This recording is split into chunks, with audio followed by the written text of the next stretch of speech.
Hello everyone, thanks again for tuning in. My name is Mervel. Welcome back to the YouTube channel. Thanks again for coming back to watch my video. Without further ado, let's drive somewhere safe because I don't want to drive and talk to y'all at the same time because this is how important this conversation is going to be. So I do not want to be driving and trying to find a way to focus on the road and at the same time talk to y'all. So buckle up, I'm going to drive somewhere safe and then we'll talk about it. Again, welcome back to the channel. Make sure to hit that like button, subscribe to the channel if you're finding me for the very first time, and I hope you stick around to the end of this video so we're going to talk about a lot more important stuff. I'll see you just in a second.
Ladies and gentlemen, I'm out here in the nature.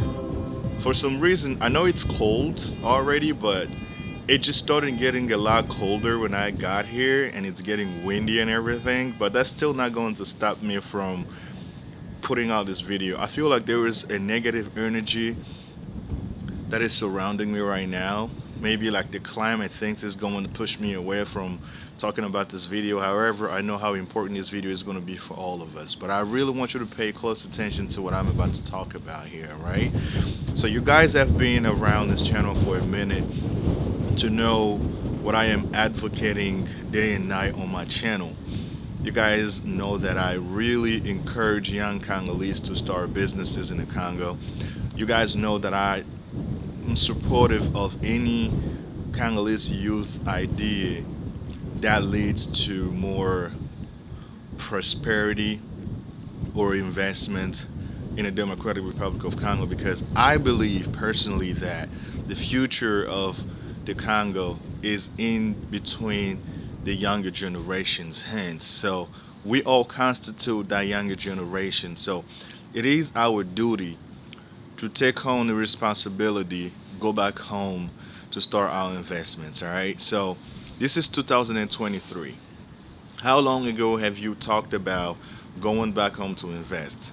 Just be honest with yourselves. How long has it been since you decided that you wanted to go home to do something, but something continued to hold you back? Whatever it is, let me tell you one thing. There's always I call it an A voice and a B voice in the back of your mind that's always telling you you shouldn't be doing this. That is not the right thing to do. I get that. You somehow have to ask yourselves questions whenever you're trying to involve money into something. It is your rights because it's your money. You know how hard you suffer to get that paycheck. However, the longer you wait, the longer it's going to take you to get anything done. There are a lot of realities and struggles that you're going to go through, especially when you're trying to invest in the Congo. But that shouldn't be the main reason that is holding you back for going back to your country to invest. A couple of decades ago, many decades ago now, we are witnessing Chinese, Lebanese, Indians, you name it, right? Coming to the country, taking on the opportunities that we all run away from. I do not have anything against people moving to the West for what we call opportunities. But the real opportunities are left behind. We leave the real opportunities back home. That is more of the governmental job to make sure that the local population also take advantage of the natural resources that we have on our soil. But unfortunately, the corrupt governments that most African nations have in place are not doing enough to help out the younger generation go forward, develop, and create business, become entrepreneur. So that's all about politics. But we are coming here to the West. We are working here. We are paying taxes here. Those taxes monies are collected, and they are somehow funded, like are allocated to different programs that fund whether the foreign policy that are more designed to destabilize the countries that you and I are coming from. I'm talking about the Democratic Republic of Congo. If you look on a map anywhere around the world, any country you can think off the top of your head that have some sort of like rich soil or rich in natural resources, those particular countries are most likely to be either in a brink of war or in war or destabilized one way or another.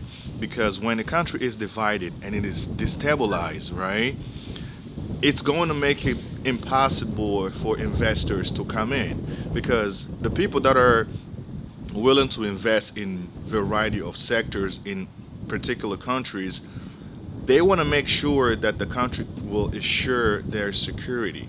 They want to make countries that insurance companies are going to take full responsibility when something happens to their business. That's why serious investors that have good intentions will never come to countries like Congo or any other rich mineral resources country in Africa to start their investments. Therefore, us as Congolese or African people, we need to start taking challenges on the things that are challenging our countries the most. Because if we're not doing it, nobody else will do it. And let me tell you this, I don't care which sector you're planning on doing your investment, as long as your money is being redeployed back into your home country. That's one thing that makes me smile. One way or another, we all contribute to the development of a lot of African nations' economy. In one of my last videos, I gave you guys an example when every single time you send money through Western Union, there is a certain fee that is taken out that's going into a certain fund. So that's actually helping the economy right there, because the money that you're making here,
And I can tell you right now, today, that no matter what you end up doing, no matter what you decide to do, one thing that I want most of you to remember, to keep in mind, all of us moving to the West, all we're doing is making these Western countries better and continue to dig massive holes and leaving our spots unattended. Depending how long you were gone, someone is going to take over for you. And you don't want that person to be a Chinese or a Japanese or whatever foreign nationality that might end up being. You can leave temporarily, I get that. But you also have to keep in the back of your mind that you got to go back to take over your spots, because if you don't do anything, then nobody else is going to do it for you. There is a reason we're all born Congolese. We are born Congolese to be leaders. We are born Congolese to make our nation great again. There are a lot of videos trending on social medias in the Democratic Republic of Congo where they're showing raw materials able to light up bulbs without any, like, in its raw state. I don't know if I'm able to find a video to play for you so you guys have an idea what I'm talking about. It is sad that sometimes we don't know what we're running from, but somehow we think we're coming here to seek true opportunities. But then when we get here, we see how lifestyle is. It's almost like a modern slavery, right? We barely make enough money to make ends meet. We barely have enough social time. We all complaining about how we work a lot more than we get to enjoy our lives. Because I don't believe life should be like that. I was a lot happier being back home, even with the least amount of money. At least in my case, I left the Congo, I was really young, right? I was a college student. I came here. I put myself through university. I put myself through the police academy. I did everything that I had to do to get where I'm at today. But that doesn't mean we all have the same reality. The reality differs from one person or another. But I just don't want you to be that one victim who still don't know what to do with their lives. The one advice that I can give most of you is that you can come here to the West, right? Get a job, make money, save as much as you possibly can, and start working on your future plans, projects that you're going to do in the Congo that's going to benefit the local population, that's going to benefit you personally, that's going to contribute to the Congolese economy, all right? So that not all of us continue to think about the only way you get to make money is you have to go to the West. Because I believe I could make a whole lot more money doing the activities that I'm doing in the Congo. And I know it's possible. So if it's possible, then why is it that we continue to leave? Hey, what's up, fam? I have to be honest, it started getting really, really cold out there. I had to get back in my car and turn the heat on for a little bit because I needed to keep myself warm, because the last thing I want is getting sick. And when I get sick, then I have to miss work and I don't make enough money. It's all kind of crazy, all right? But because the one thing that bothers me the most, because I feel like the majority of the world populations are becoming more and more obsessed with money, because a lot of people now aren't making enough. A lot of people now, no matter what your academic qualifications could be, you get the job, but they still offering you not enough money. Especially a lot of you people out there have owed a lot of money in student loans. Thank God, I owe zero in student loans. I never wanted to get to apply for a loan at a bank to pay for my school. I'm glad I never did that. I'm glad I pay straight out of pockets and I don't even have to worry about it. But that doesn't mean I do not have other credit card debts, right? So I talked about how the debt is draining most people here in America. This system, like most of us here, are in debt. But the good thing about doing business in the Congo is that nobody is gonna loan you any money to do whatever, right?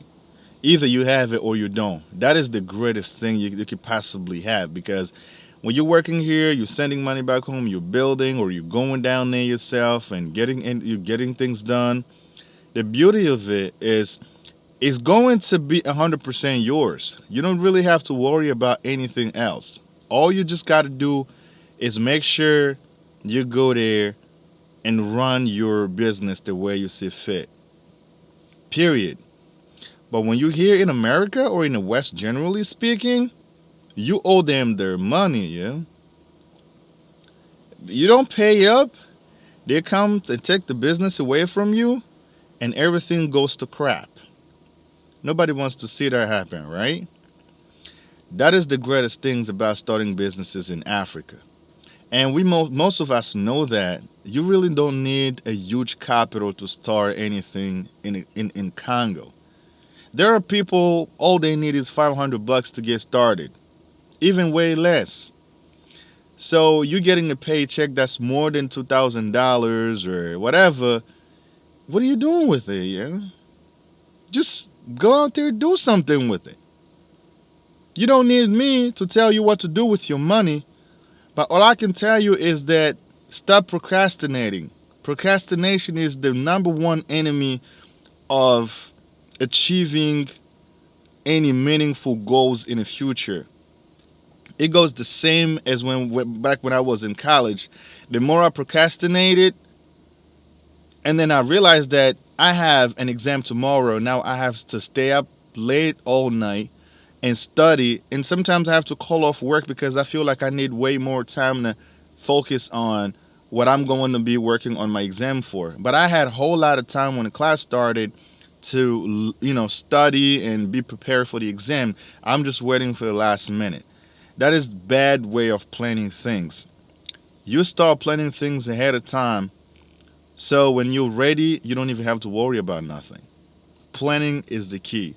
Stop procrastinating. Procrastination is going to hinder your ability to get things done for your project. So stop doing that. That is the number one enemy of significant achievement. So just keep that in mind, all right?